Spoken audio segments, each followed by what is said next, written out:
It's so cool to meet you and have you on the channel. Thank you for having me. I'm so excited to be on. I act. I'm an actor and I'm an artist. I write all my music. I play the piano too. So that's really fun. I went to acting school after high school, so I kind of wanted to act before music, but then I kind of just got more into music. So now I'm doing music first, and hopefully I'll be able to act later on. But I wrote my first album, which I'm really excited about. When does your album come out? I think I'm gonna release a song. I would like to release my first song, I would say maybe in July, and then hopefully have an album out maybe in the fall.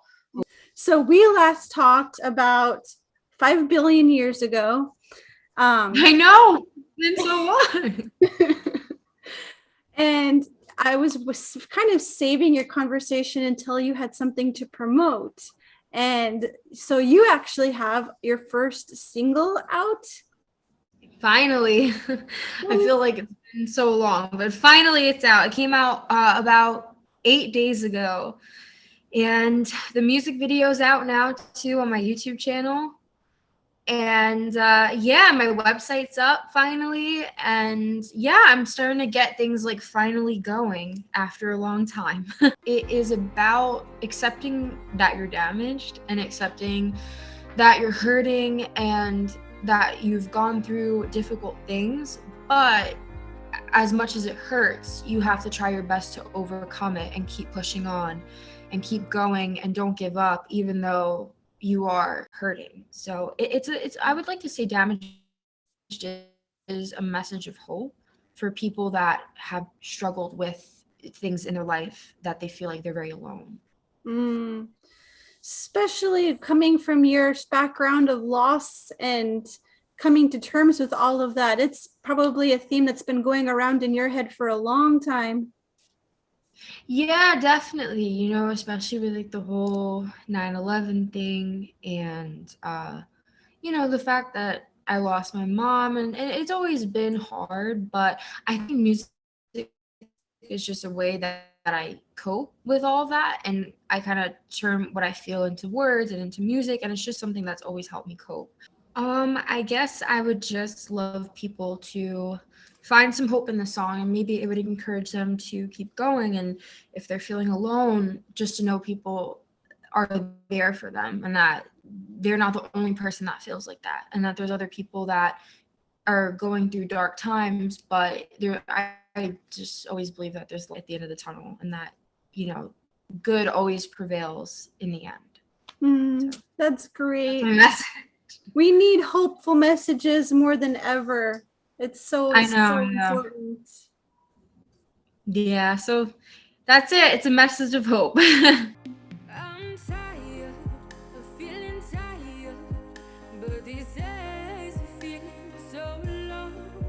What's your style? What's your genre? Oh man. I mean, I guess you could say it's pop, but I do have a couple of rap songs. So I guess like that's hip hop. I wrote the rap songs, but I don't rap, but I have a rapper rap the lyrics and everything, and then I just sing the chorus. But it's pretty cool though. I think it's different because it's more of like a 90s kind of rap feel, I think. So that's really different. I mean, I guess you could say some of those songs have like a rock vibe because I have like a lot of electric guitars in some songs and like a lot of drums and piano. So I guess it's like really up for the person to decide what kind of genre it is, you know? I don't know. Yeah, I think that's like what's so interesting. It's like instead of being put in this box, you can have a lot of different things, you know, instead of just like one specific genre. That's why, you know, I want to add like 2 rap songs to the album because I just thought it was fun and cool and it breaks it up a little bit, you know, because I just feel like if every single song on the album sounds very similar or it's kind of the same, it gets a little boring. I would actually like to go back to acting school just for a little bit because, you know, it's been so long since I've actually acted. So I think it'd be good to just like brush up my memory a little bit and get more familiar with it because, you know, you can never stop learning. You know what I mean? You could always get better. I had a conversation with another actor just yesterday, Steve Hamm. He was talking about that, like you have to keep practicing and keep it fresh. And I was actually an actor for 12 years with a traveling. Really? Yeah. That's awesome. with a traveling theater company. So I performed in different languages in different countries. Now that's awesome. That's like living the dream. That's so cool. That's really Yeah. Now you haven't lived true fear until you've gone on stage with an audience filled with people who speak that language as their mother tongue, and you're performing in their language and you're not sure. You know what you're saying basically, but you don't really know exactly what everyone else is saying, and you have to respond in character to it. So you have to learn specific parts of what they're saying to respond. yeah. That And sounds fun. That sounds really scary. No, I'd be so nervous, especially because like they know it so well, and then it's just like you're trying to, and oh my god, I'd be so scared. I'd be really scared. So that's brave. You're brave for doing that. You got to be really brave to do something like that. I love film and TV. I love film and TV. I grew up in New York City my whole life, so I'm so used to Broadway, and I love Broadway. I think it's like so amazing. I love Broadway. I really do love the whole world of film and what you could do with film. have you ever been on a movie set? No, I mean, that would be like a whole new world for me. I never wanted to be in a competitive world. I'm so lucky that I was able to do this thing because I got amazing roles. There was no fighting for it. There was no, oh, you don't have the right look. It was like Yeah, we all got amazing roles no matter yeah. what, because it was our life. We were traveling, we were performing for different place people. Like it's so competitive. Even in school, it's like so competitive. And it's just, it's tough, because it's sad because we're all doing something like we really love and we all love the craft. We all love acting. We all enjoy it. But then it's just like, it's hard because you're also competing against each other. So it's like hard to enjoy it, I think, because I feel like they make it such a competition. And it's just like, I wish we could all enjoy it together. And I feel like it would be better like that. Oh, who's going to get the first role, or who's going to make it bigger? Who's going to do this first, or who's going to do that first? And I'm just like, it shouldn't be like a competition. It should be about the story. What's going to help the audience to connect with the story so that the story can touch their hearts? Yeah, definitely. Sometimes like it's so easy to ham things up instead of just like letting it happen, or just like pushing yourself forward instead of just letting, if you're a character, wouldn't be like, oh, I'm feeling something, look at me, Yeah. I'm, Yeah. I'm emoting. Mm-hmm. Yeah, no, it's so true. It's just like you have to go with what works, and sometimes certain people just don't fit a certain role, and sometimes it do, and sometimes it really works. It's just like acting, I feel like, is such a gamble because you never really know like what's gonna work or what's gonna fit perfectly. So you're always, I think, taking a risk when you act. Because there's really like no right or wrong. It's just if people think it works, it works. So it's tough. It's a tough business. Yeah, and it can be so complicated too, that it's you're thinking differently from yourself, you're pushing your thoughts back, you're moving differently from yourself, you're like leading with different parts, you're speaking differently. The director's giving you all this input of how to express things differently with your body or voice or reactions. And Oh yeah, it's like tough. remembering 5 billion things. You definitely want to be yourself. I think it's always important because I learned method acting. I went to Lee Strasberg Theater and Film Institute. So they teach method acting. So it's basically like, like you have to incorporate your own past experiences into the character. You have to leave parts of yourself into the character. So it could get a little hard because you want to make sure that you're really being this character and you're not showing too much of yourself, but it's just like you have to show just enough where it's like a good balance of yourself and the character. So I think that can get a little tricky with like movements and stuff and speech, and like it's just like a whole thing, but it's cool. I remember doing this one play. It was taking place a few days after Jesus died, and it was all the women just like working and sad. And some Oh, of them really? were like, okay, whatever. Now we just have to get on with our life. And some were just like still saw, and you could see that they'd been sobbing and on their own and in such a dark place. And so after we would do plays, at the end of the play, we would take a bow. Then we all had to sit on the stage. So we would all have to sit on the stage. And then everyone in the audience would take turns. Well, not everybody, but people would raise their hands and give affirmations. and say like, I really loved how you did this. It was never criticism. It was like, wow, I could see how deep in character you were, because we were all actors. We were a community of actors that were living and working and making the food and watching the kids and everything together. And it was a really neat time, but you could see sometimes people were like having a hard time getting out of character. Like Really? when you go to such a dark place to like, I've seen that in acting school. I've definitely experienced that with like people and sometimes even myself. But I mean, when you go to acting school, you see so many different kinds of people. And sometimes, I mean, there would be days when I would go to acting school, and I was very new to this at the time. I was only 18. So I would go to acting school and I would try to talk to somebody, like just to try to make a friend or something. And then they would be like, don't speak to me. Or like they would give off this really like mean energy or vibe. And I was just so taken back. I'm like, okay, like I won't talk to you or something.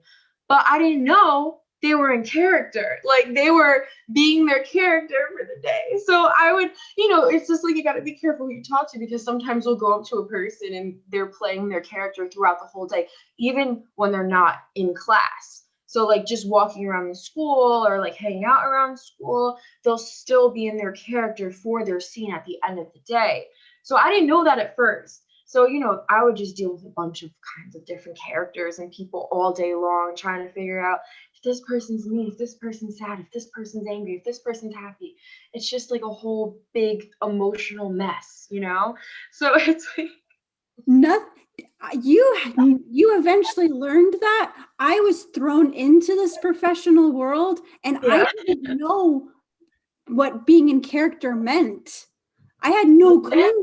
So when people were rude to me or just odd, speaking in Yeah, accents, odd. Yeah, it's off. It's off. speaking in accents or huffing around, and I was like, but they were so nice before. And when people tried That's what I went through. That's exactly what I went through. And I was so taken back. Like, I would say the first few months, like when I was trying to really understand, because I didn't know people were in character all day long. I didn't know people were doing that. People were crying all day or angry all day, or I don't know. So it was definitely something I was a little taken back by. But then I understood. I'm like, oh, okay, he's this person today, or oh, she's this person today. So you got to flow with it. Yeah. I was so confused the first time I was backstage and people were trying to talk to me in character. Like, Oh, oh, really? it's going to be such a great party, isn't it? And I was like, what are you doing? We're not on stage yet. Yeah. What's happening? That is so bad at acting. That is so bad at acting. I never got out of it. I always felt a little weird having to be in character backstage. Like I wanted not with other people. I could get into character by myself and I'd be like, okay, don't talk to me. Just let me get into the place. Especially if it was a role that I knew I'd have to like cry or, do something, be intense. And one play, It's difficult. It's difficult. in one play, I had to keep this huge level of tension. And it was like a 30-page play with many different little scenes. And I had to come in at the very end and shoot someone and then get shot. That's cool. That's kind of cool though. It's exciting. But I was like, I had to keep the, deep breathing, feeling the tension. And people backstage were like, relax, not in character telling me to relax. Like, because really there were people backstage that were never on stage that were Nazis that were like, walking around holding guns and like looking in at you to kind of keep the tension going all the way through. Yeah. It was so cool. Yeah, that is cool, because I mean, you definitely, I feel like, get to meet a lot of different people when people are always in character. That's one thing I really like about acting, is just because I feel like we get so comfortable with who we are as people, we don't really get to experience other people the way they do as themselves, if that makes any sense. You know what I mean? Like you get to, experience different people and their mindset, something that's different from yours. So it's kind of cool because you're always experiencing a different mindset and a different point of view, except from yourself. So I think that's kind of cool with acting, is just it can always go deeper. Someone else's shoes in a way. So it's kind of cool. It's cool. So what's a role that you had in school that you really, really enjoyed doing? A role. That's a good question. Um, I did have to play Marilyn a couple of times in scenes, which I really enjoyed. Marilyn Monroe.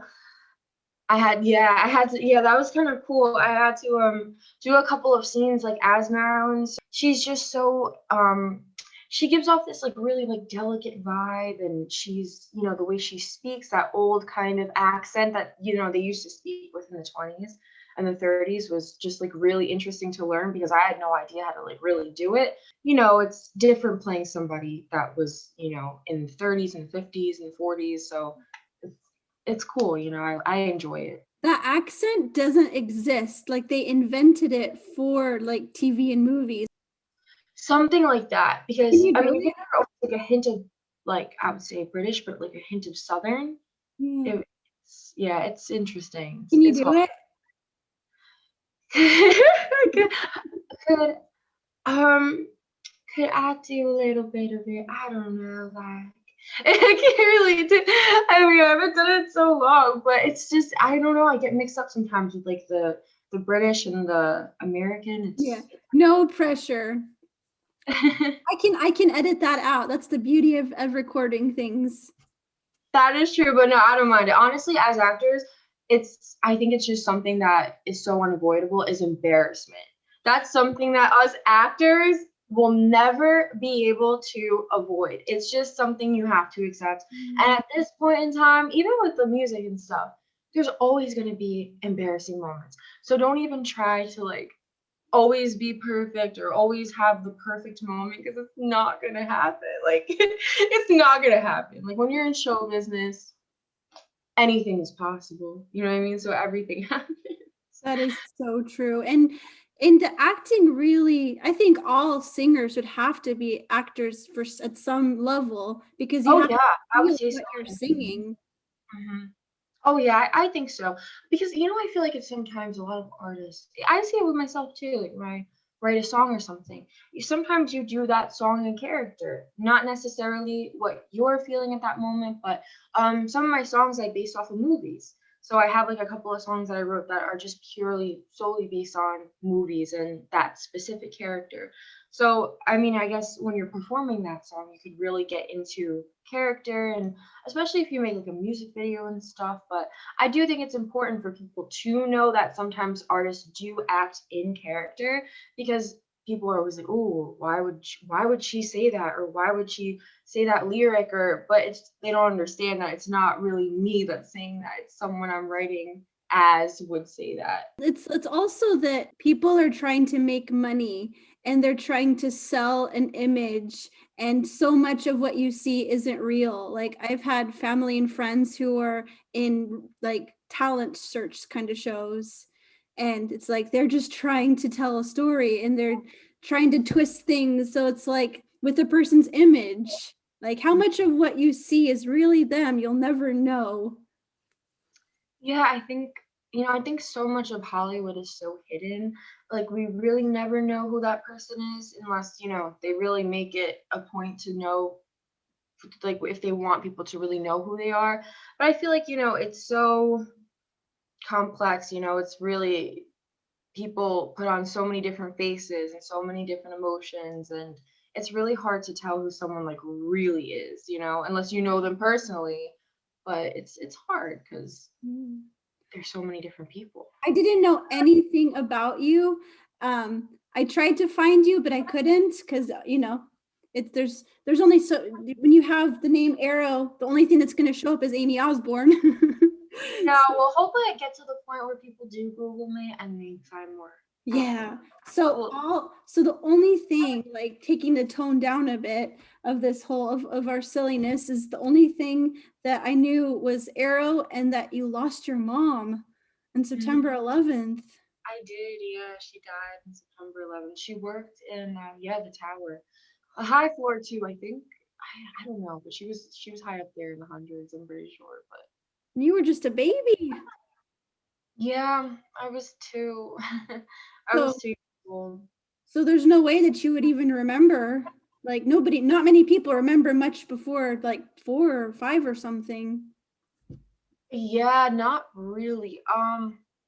I would say we went on a last vacation, like, right before she passed away. We went to Lake George, actually, in New York, and oddly enough, I remember some of that, vacation, which is really weird. Like, I remember some, like, my last moments with her, which is, like, really strange because I don't remember anything else. Like, that's, like, the only thing that I remember is this, like, little part of this vacation, but other than that, I don't really know much else, which is, it's a little sad because, it's hard growing up without a mother, especially as a girl. You know what I mean? So I kind of had to like teach myself a lot. But I mean, my dad's great though. Like he's an amazing father. I'm an only child. It's just me and him. So it's like it's a little hard because I don't have siblings, and they were planning on having kids, but like unfortunately couldn't. So it's lonely. It's a little lonely. That it must just be so bizarre growing up with this shadow over your family that like you not even remembering really, but seeing having a sad dad. Yeah, no, it is sad. It definitely like impacted us a lot, I would say. So it's I think it's hard because it's every year you have to be reminded of what happened. So it's just like every September 11th. I mean, I don't mind it, but I mean, it hurts a little because I feel like that pain really never goes away. Even as you get older, I mean, like, people are so close with their mothers. Like, that's just such a bond that you can't really ever have with anybody else, because I mean, it's your mother. She gave birth to you. So it's just like, it's just hard to be like reminded of it every year. It's a little tough, because you have to see it on TV, people post about it. I mean, don't get me wrong, it's nice that people remember it because it's something that should be remembered, but it's hard, seeing it every year, I guess. But Yeah. I was 15 that day. oh wow, really? So you kind of remember it? Oh yeah, totally. I Wow. was a sophomore in high school. It was the beginning of the year. Yeah. It was, and I actually got to travel and like live slash travel in New York Yeah. 11, no, 7-ish years later. So I got to hear so many stories and connect with so many people that were so impacted by that day. Like I even remembered that there were dogs that were deaf around because like so many Really? dogs, so like everybody was affected. Oh yeah. Oh yeah. So many people. I mean, I think all of America. I mean, it Yeah. was such a heartbreaking thing for the families, obviously, of course, that died, but I think it just really shocked the country as a whole. And I think in a way it kind of brought us together because it's something that we could all grieve. I think it's heartbreaking for everybody because like, that's our country, that's our city. It's like it's terrible. It's something terrible to see. It's terrible to go through. I really wish it, I wouldn't wish it on anybody, to lose a family member in that way.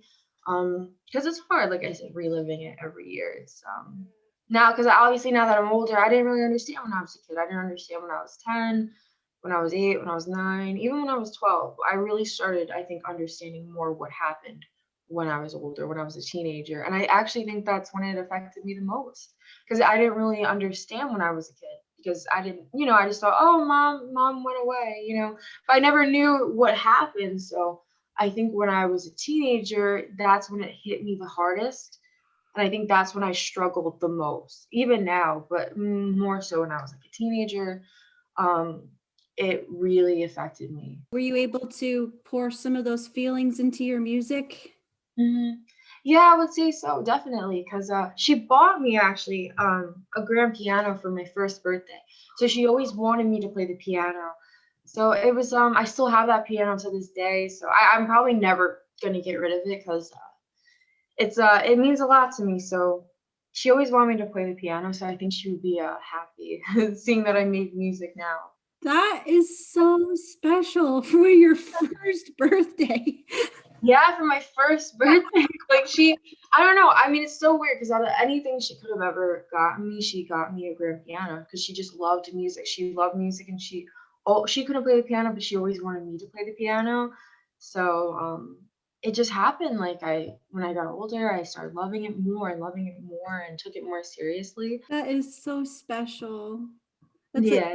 like to be able to have a legacy that just continues to live on. Well, thanks so much for popping on, and I'm excited for you, and I'm giving you all the hugs. So hope you'll have good rest in your hotel, and the life will not get too overwhelming for you. You'll know when it's time to just take a step back and say no and all of that fun stuff. Yeah, it can be a little overwhelming. I'm so new to the business, so kind of getting more used to it, it could be like a tad overwhelming, but I think I'm learning how to navigate it better, that I'm getting a little bit more experience in it. Mm, yes, Eileen can direct you to some people who can be good not role models, but like mentors for life as it is now.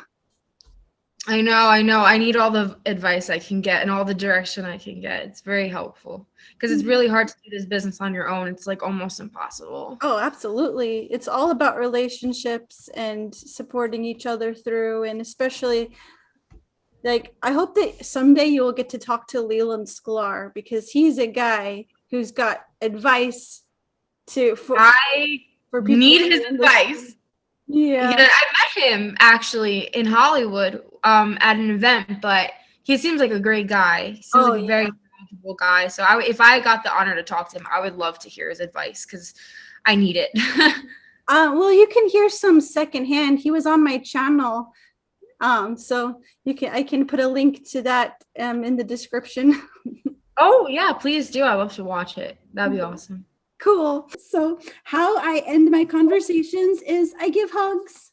Oh, thank you. I'll give you a virtual hug. And maybe someday give you a real hug if we ever meet in person. Yes. I know I'm down.